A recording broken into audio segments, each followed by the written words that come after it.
Inilah super pahlawan yang paling buruk di sejarah, Konstantin. Sekarang dia dikunci di rumah sakit mental. Akhirnya dunia udah damai. Cerita baru dimulai aja. Kalau menyebut orang buruk DC ini, dia memang bagus. Dia mencintai perempuan dan laki-laki. Sejak dilahirkan dia ada 3 hobi.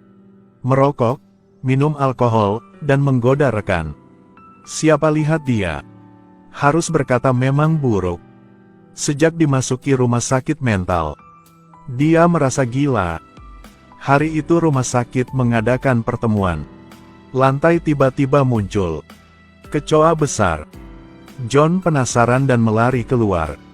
Tak disangka kecoa lebih banyak, tapi untungnya itu belum menerbang. Akhirnya mereka masuk sekamar penuh di dinding. Seorang wanita matanya putih sedang menulis sesuatu di dinding. John tahu dia udah diketuk. Dia menasehati dirinya sendiri. Jangan melakukan tugas-tugas yang tidak berterima kasih. Setelah itu dia meninggalkan. Tapi kalau bisa menderita, dia bukan John. Dia kembali dan menekan wanita ke tanah. Mulai upacara menghancurkan iblis. Mengusir iblis-iblis. Pemilik, tolong menyelamatkan kami. Setelah mantra itu, kaca di kamar dipecahkan. Roh jahat udah diusir.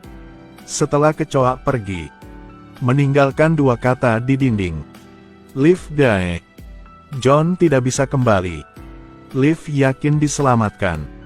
Karena dia adalah anak seorang teman udah meninggal John. Liv sedang siap pulang setelah bekerja. Tapi jelas bahwa di belakang tiada apapun.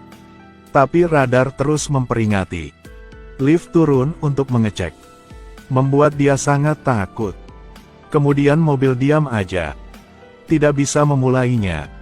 Kemudian lampu di sekitar jalan dimatikan sesaat. Liv bingung. Hanya bisa berjalan kaki ke rumah. Tapi pada saat ini, tanah tiba-tiba dipecah. Membuat sebuah lubang besar. Di bawah lubang tiba-tiba meledak. Liv buru-buru melari. Sebuah taksi mencegah dia. Sopir taksi adalah John. Lihat pria aneh ini. Liv mengeluarkan semprotan merica. Tapi John tidak memperhatikan. Hanya berikan dia sebuah kartu nama. Kemudian menyuruh Liv pulang cepat. Dirinya ke bawah lubang untuk mengecek. Pada saat ini ada asap muncul. Seorang malaikat baru saja mendarat. Namanya Mani. Mani berkata ada masalah akan terjadi di dunia. Dia perlu bantuan dari John. Juga agar John merendahkan kesalahannya. Ternyata, karena kesalahan sebelumnya John, dirinya memberikan seorang anak kecil kepada iblis. John tidak bisa memaafkan dirinya. Sehingga dia sukarela dikunci di dalam rumah sakit mental. Sejak itu tidak melakukan jawab tentang dunia lagi. Pada malam hari itu, setelah Liv ke rumah untuk beristirahat, pada larut malam dia dibangunkan oleh bunyi suara helikopter. Dia keluar untuk mengecek. Lihat tetangga meninggal di dalam rumahnya. Di pintu rumah, ada tanda aneh. Di sisi ini, di jalan membawa jenazah, tiba-tiba muncul bunyi. Sopir turun untuk mengecek.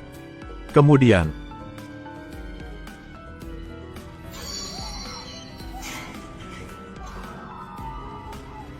keesokan harinya, John menemui Liv. Ternyata dia biar temannya itulah Chas ke rumah Liv untuk melukis tanda itu. Jadi Liv menjaga hidupnya. Liv tidak paham. Seorang kecil seperti dia, kenapa ada seseorang mau membunuh? Setelah dijelaskan oleh John, dia baru memahami. Sang ayah yang dia pikir udah meninggal sebelum dia dilahir, sebenarnya hanya meninggal baru saja. Dan dia seorang pengusir setan. John memberikan barang ayahnya kepada Liv. Liv belum membukanya. Sebuah mobil tiba-tiba sampai, menabrak tempat kerja Liv. Ke sana untuk mengecek. Tak disangka sopir itulah tetangga yang udah meninggal. Liv mulai mempercayai Dia memang dibidik. Dia pergi ke tempat ibunya untuk bertanya. Akhirnya siapa dirinya? Dia mengeluarkan barang ayahnya. Mau biar ibunya melihat. Tapi dia tergencang. Setelah mengangkat dia lihat neneknya yang udah meninggal. Sedang berdiri dan menyisir rambut untuk ibunya. Ada apa? Nenek. Adegan ini menakutkan Liv. Ternyata dia bukan orang biasa. Dia buru-buru mencari John. Dia berkata kepadanya. Kekuatannya pelan-pelan dibangunkan. Liv bertanya apa kekuatannya. John menyuruh dia mengeluarkan kalung. Ayo lihat sekitar.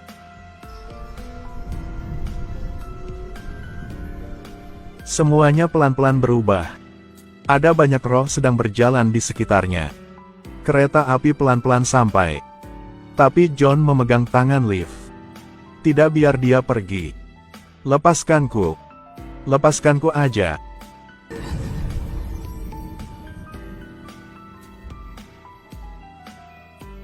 Ternyata inilah kereta api hantu. Tiada dinyata. Inilah kekuatan Liv. Kamu bisa lihat dunia yang lain. Juga karena ini, kamu menjadi tujuan yang iblis mau. Kemudian, keduanya naik mobil yang disiapkan oleh Chas. Siap ke tempat aman. Tapi di tengah jalan, suara radio semakin besar. Lampu lalu lintas juga terus berubah. Mereka merasa tidak big. Sebuah truk masih menabrak di samping mobil.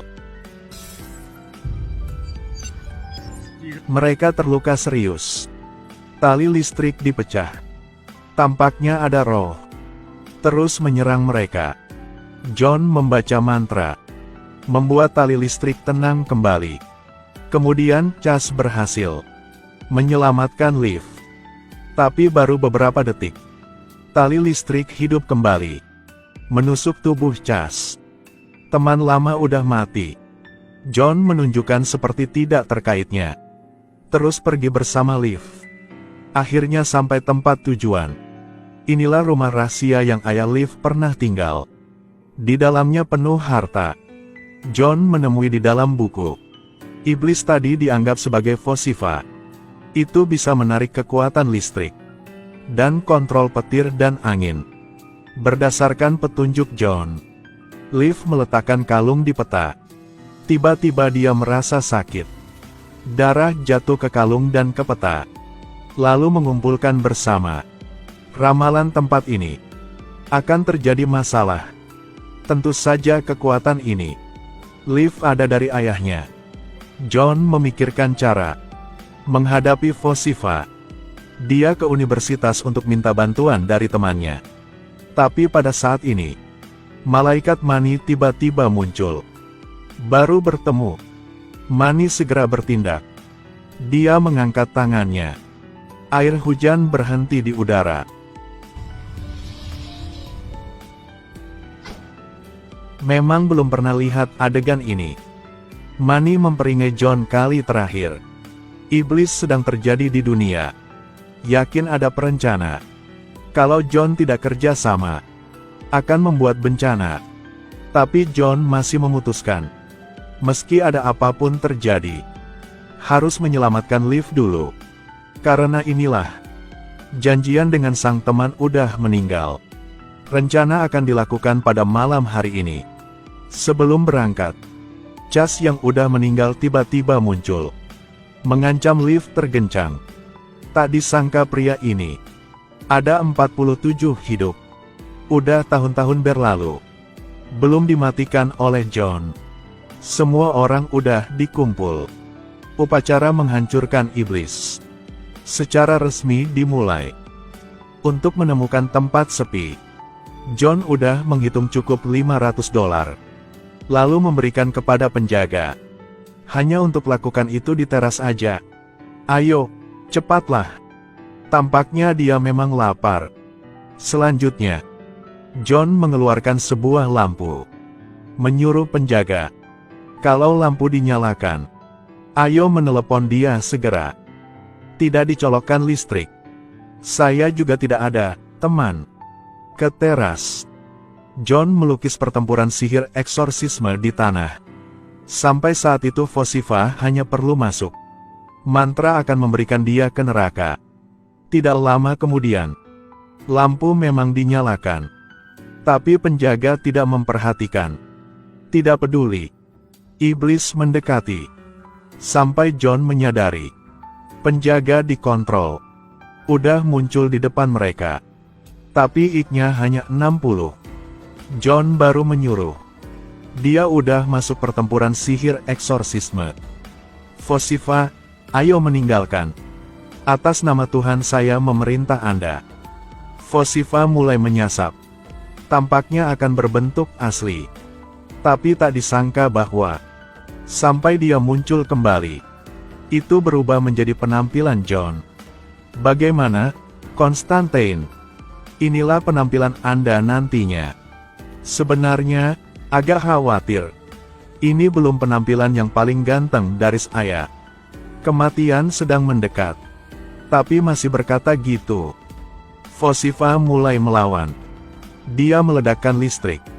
Kontrol tali listrik untuk menangkap lift. Kemudian, muncul petir di langit. Di kota ini. Saya Tuhan.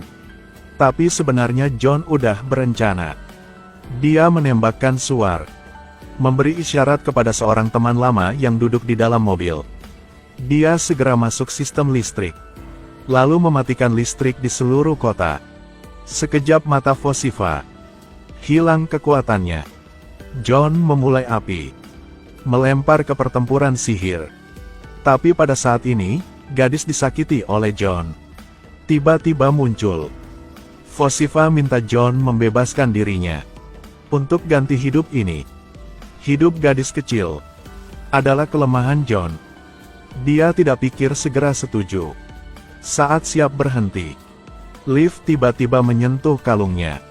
Lihat gadis kecil. Sebenarnya itulah iblis. Lift buru-buru mencegah John. Kali ini, John marah. Dia terus membaca mantra. Membuat Vosiva dibakar. Api tinggi ke langit. Akhirnya, Vosiva berubah menjadi asap.